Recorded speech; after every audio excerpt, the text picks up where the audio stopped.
Boa noite, boa noite, boa noite. Boa noite. Boa noite a todos, boa noite a todas. Estamos aqui no nosso desafio, nosso quarto encontro, no nosso projeto Direito Aeronáutico, Conceitos e Definições. Quarto encontro, né? Quer dizer, hoje faz um mês aí que a gente começou a conversar.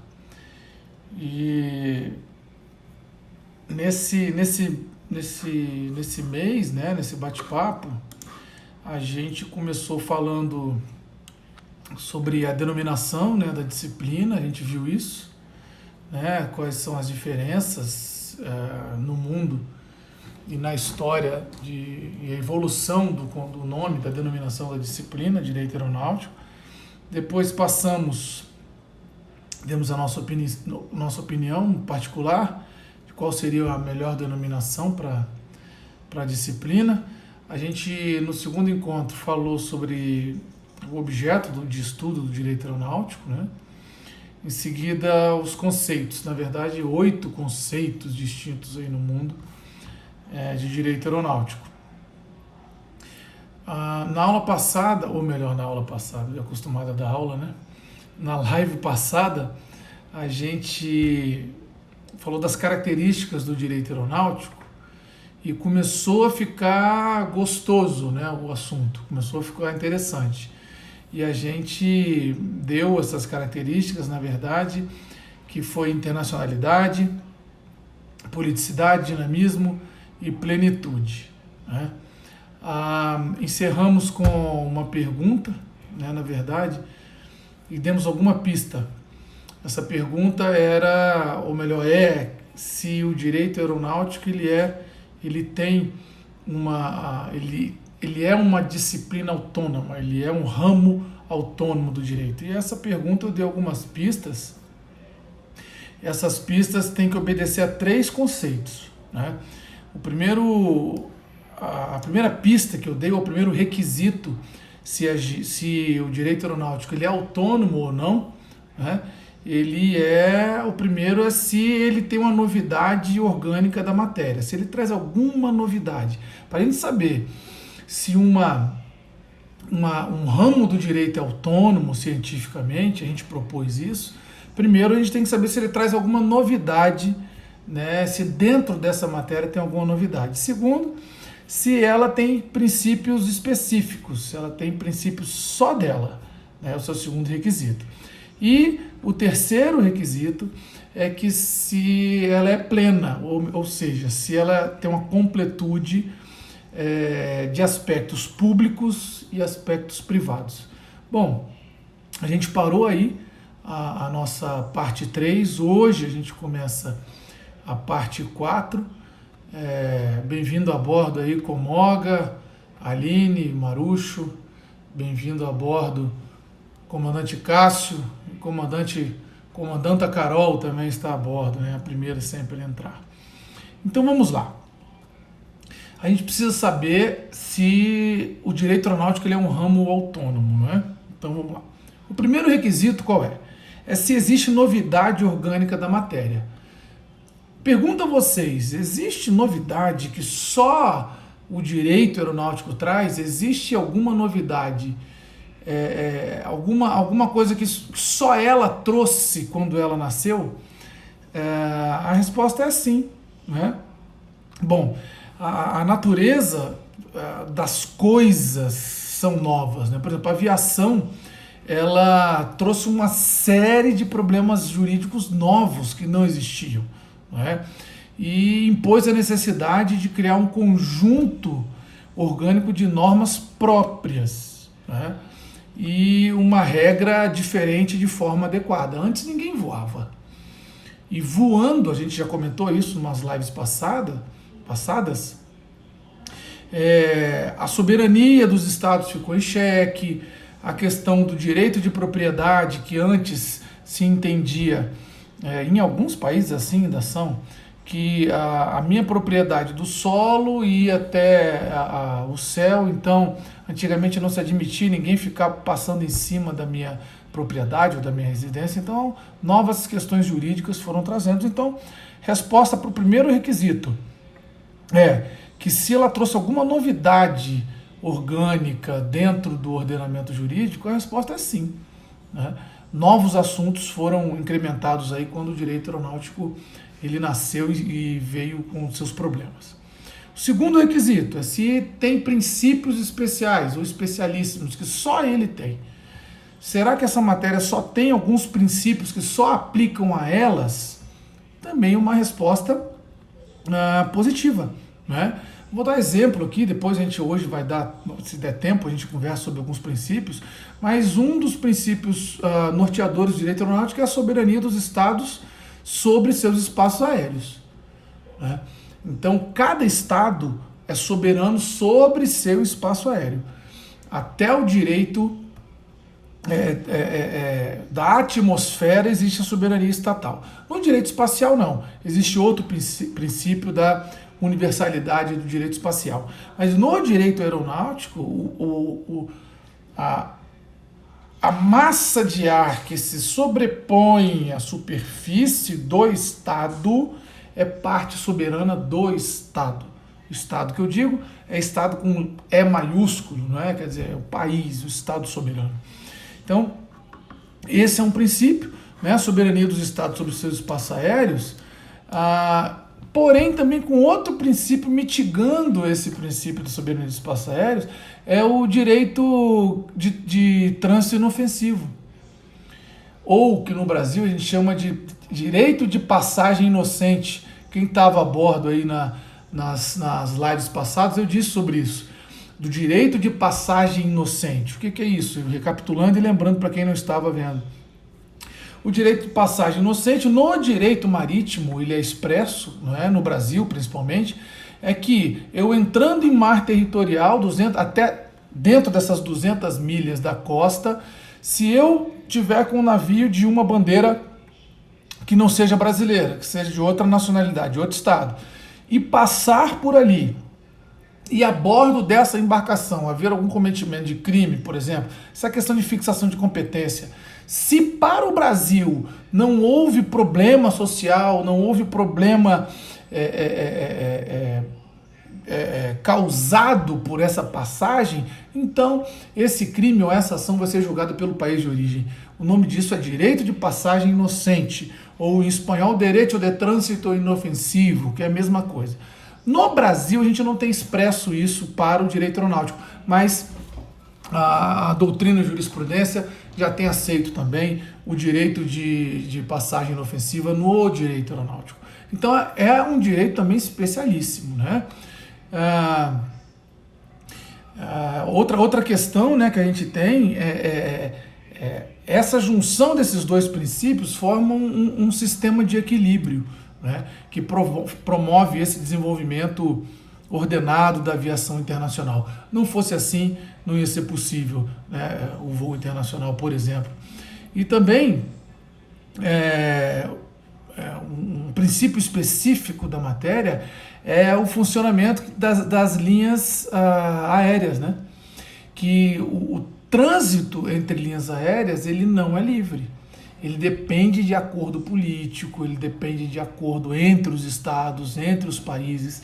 Esses acordos têm que estar escritos, né? A ICAO ela tenta uniformizar isso, mas ela não é soberana, então ela sugere, ela indica, mas os acordos têm que ser bilaterais dos voos. E uma questão muito interessante, que só agora, em 2017, o Brasil teve uma mudança drástica na jurisprudência, normalmente no maio de 2017, notadamente no STF, foi a distinção entre os danos causados por aeronaves a terceiros, né? Então, no direito aeronáutico, existe uma diferença. Se o dano causado a terceiro é na superfície, ou se é voando, se é com pessoas ou se é com coisas, né? Então é uma característica do direito aeronáutico isso. E para finalizar esse tópico da especialidade, a respeito da responsabilidade aeronáutica, né? O nosso Código de Defesa do Consumidor,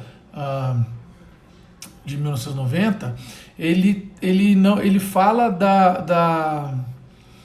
da responsabilidade ilimitada do dano, ou seja, o dano ele tem que ser perquirido no caso concreto, ele é um direito subjetivo. Se qualquer dano ocorrer dentro do território nacional, o juiz ele vai olhar o caso concreto e vai ver e vai dimensionar esse dano. No direito aeronáutico não é assim.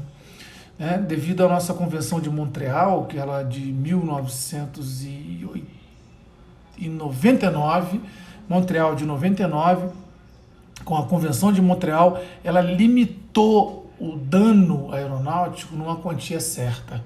O Brasil não aplicava isso, o Brasil aplicava o Código de Consumidor em todo o dano aeronáutico, em responsabilidade aeronáutica, mas em 2017 o Brasil teve uma mudança de direção nesse sentido. Então hoje o que prevalece? Dentro do território nacional nós aplicamos o Código Consumidor, ou seja, temos que ver no caso concreto o quantum desse dano aconteceu, né? Agora, no voo internacional, você tem uma tabela na Convenção de Montreal que lá diz, em espanhol é Derecho Especial de Giro, em português é direito... Como é que é em português? É uma moeda, um indexador, eu esqueci em português como é que é, mas é o DEG em espanhol, que é uma tabelazinha. Se você perdeu a bagagem é tanto, se você quebrou é tanto. Então isso para o Código Consumidor não é aceito. Mas por conta da Convenção de Montreal, que o Brasil é signatário, nos voos internacionais não se aplica o Código Consumidor, se aplica a Convenção de Montreal. Então veja que é muito específico. Ainda a pergunta principal, direito aeronáutico é um ramo autônomo? Estamos vendo que até agora preencheu o primeiro requisito, está preenchendo o segundo requisito. Bom, o terceiro requisito é que se existe um conjunto de princípios e normas de direito público completo e um regime de direito privado completo. A resposta é sim, né? Porque lá começou na Convenção de Paris, em 1919, e hoje com a Convenção de Chicago de 1944, né, que a gente chama Convenção de Chicago, mas por conta da ICAO teve essa Convenção de Chicago, a gente vê um conjunto harmonioso de normas públicas, né? E em relação ao direito privado, nós também temos inúmeras convenções que tratam sobre acordos bilaterais entre países, falando sobre o direito privado nas relações de direito aeronáutico. Bom, essas três razões provadas aqui permitem a gente sustentar a autonomia do direito aeronáutico. Então agora nós sabemos e somos sabedores disso, que o direito aeronáutico é um ramo autônomo do direito. É uma ciência autônoma, com princípios especiais, com novidade orgânica, não é? E com um conjunto fechado de direito público e direito privado. Bom, e fechando aqui o nosso bate-papo de hoje, a nossa live de hoje, a gente vai falar de 5 princípios gerais do direito aeronáutico. 5 princípios gerais, que só o direito aeronáutico tem, né? O primeiro princípio é que os estados têm a soberania exclusiva e absoluta sobre o espaço aéreo que cobre seus territórios. Essa é a primeira premissa, né? A segunda, que os direitos do proprietário do solo devem dar lugar, devem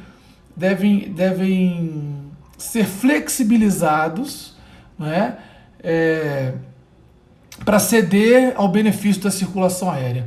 Então, você sopesando princípios, veja, propriedade versus circulação aérea, a circulação aérea, o interesse público, ele vai vencer esse princípio de ponderação entre princípios. O terceiro princípio, a aeronave não deve permanecer inativa. Olha que interessante, né? Então, o juiz, o julgador, ele deve se pautar nesse princípio. Se tem alguma dívida da empresa, se tem alguma coisa a ser penhorada, a última coisa vai ser a aeronave. A aeronave ela não pode ficar inativa. Esse é um dos princípios do direito aeronáutico. Então, em última ratio, o sequestro ou arresto, ou que seja, que o poder público vá invadir o patrimônio do proprietário dessa aeronave, ele deve ser em último caso. Então a aeronave ela tem que estar voando. Isso é um princípio interessante do direito aeronáutico. O quarto princípio, que é a consequência do princípio anterior, é que devemos fazer tudo para que a viagem aconteça. Não é? Daí decorre, você sabe disso muito bem, a possibilidade do comandante, por exemplo, alijar a carga em detrimento da segurança de voo. Né? Quer dizer, deve acontecer o voo com segurança, obviamente. Então, o comandante ele tem o direito de alijar qualquer tipo de carga sem responsabilidade dele. Porque a viagem deve se realizar, é uma premissa. Né? E o quinto princípio geral é que a responsabilidade contratual e extracontratual derivada dos fatos e atos vinculados com a atividade aeronáutica é limitada. Diferentemente do que a gente vê, por exemplo, nas relações de consumo, no Brasil, especialmente no Código Consumidor. Então a responsabilidade é limitada. Eu tenho uma tabelinha, se acontecer algum dano, eu tenho já uma tabela prevista, e isso o Brasil não está muito acostumado com isso por conta do nosso Código Consumidor, que é um dos melhores do mundo. Né? Então, hoje falamos coisas importantes e está começando a ficar gostoso, né? Está começando a ficar interessante. A gente está começando a trazer para o caso real, para a vida real, o que vem a ser esse campo maravilhoso do direito aeronáutico, que muita gente fala e pouca gente sabe o que está falando. Então vocês aqui estão tendo o que há de mais profundo, até de modo rápido, né, en passant, do que há de mais profundo e mais moderno no direito aeronáutico do mundo, para que a gente possa entender um pouquinho mais essa atividade tão prazerosa e tão interessante para a gente que ama essa atividade. Né? Muito obrigado, essa foi a quarta live. De novo, a intenção aqui não é esgotar o tema, mas apimentar a curiosidade de vocês e vocês que são amantes aí da aviação entender de onde nós viemos, né? Os problemas, os fundamentos, os princípios. Muito obrigado vocês que estão aí ao vivo. Repito, esse vídeo ele vai para o meu canal do YouTube, né? Depois daqui eu coloco ele lá no YouTube, no meu canal. É só digitar o meu nome, que é simples, Kerlington, o sobrenome é mais fácil, Kerlington Pimentel de Freitas. No meu canal de YouTube estão lá as lives anteriores. Muito obrigado, fiquem com Deus e até a próxima.